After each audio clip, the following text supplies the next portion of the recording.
Hey there, Entre Hubbers, Matt Tukaki. Welcome back to my office. We're going to be continuing the series of 15 great tips that you need to keep in mind when it comes to starting up your business or getting your idea off the ground.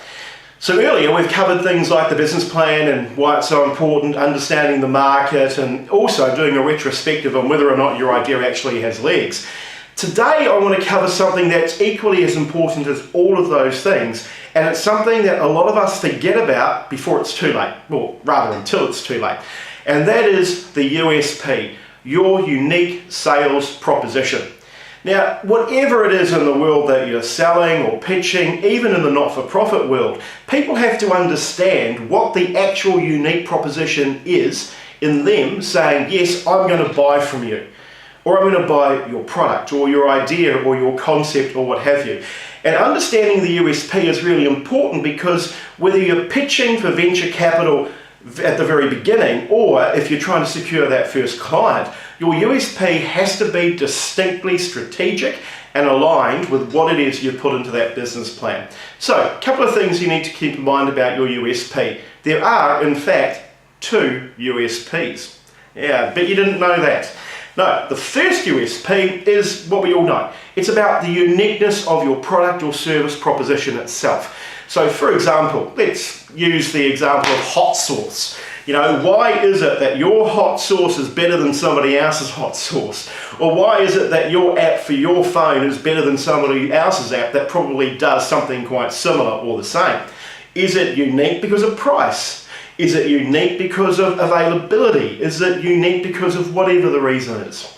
Right? So you've got to make sure that the uniqueness of whatever it is you've got to sell, irrespective of what that product, that service or that idea is, resonates with whoever is going to buy it. And that's why it was so important at the beginning to talk to you about market research. So go back to the earlier knowledge bites and just refresh your memory about the importance of undertaking research. Now, the second USP is something that a lot of people just don't get, and the USP is you. Now, the USP when it comes to you is also distinctly different, because if you're the person that's going to get up there and sell whatever it is that you're selling, you've got to be able to kind of like evangelize, even though that might be a horrible word to use in the context of sales. But think of it like this. When Apple was first founded and Steve Wozniak and Steve Jobs, got together and created this amazing business with Mike Arcula and others, what they did is they played to the unique skill set that each of the 2 Steves had. Now, Mark Arcula, he was the money man, so we'll just leave him aside for a moment. But consider this. If it had been Steve Wozniak going out and making the pitch, even though he had a fantastic engineering mind and obviously built an amazingly wonderful product, would Apple be the success it is today?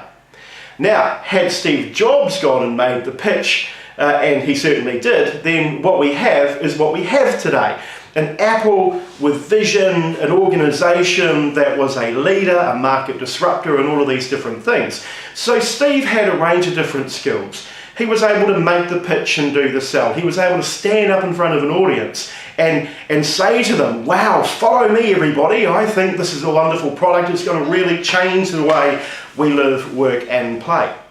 Now, ironically enough, when they made the pitch to try and secure money initially, as Steve Wozniak will tell you, they didn't quite get a skill set right that they needed at the time, which is where Arcula came in. And that was they'd never made a pitch to a business community or venture capitalist, because they didn't do a business degree or come from a business school or have a business mindset. So they didn't initially know how to speak like business people. So in the broader context of things, it's about understanding who in your team has what USP and where in the timeline of the development of your business or the concept or idea they're going to be most valuable to you. So the USP, let's come back and cover these 2 elements once more. First USP is all about the product, the idea and the concept. What sets your idea, your product or your concept aside from everything else that might be out there in the marketplace today? And importantly, what might be on the horizon for tomorrow. That's the first one. The second one is the USP about you, the individual, and also the other people that might be a part of your team. What is the USP that they can articulate to an audience that gets them to believe in the product? And remember, think like an evangelist. You know, you've got to get up there and you've got to convince people to follow you. Now, ultimately, the two intersect, of course, because when you have a product evangelist standing up front in a stage or in a sales meeting, what have you, then that is going to shine through. The proposition will come through quite clearly. So, Wantra Hubbers, that's a little bit of an insight into USP, and there's plenty of information on our website. Go and have a read of the fantastic case studies that are there. And remember, don't think that the USP is difficult or complicated to comprehend. Unpack the skills that you have in articulating a message, and if you don't do it that well, that's okay. Find somebody who can articulate on your behalf, because their USP might be different to yours, as was the case in the Steve Jobs and Steve Wozniak example. So, happy hunting, entrepreneurs, and remember, keep coming back for more bites of learning. I'm Matt Tukaki. Have a great week, have a great day, have a great month.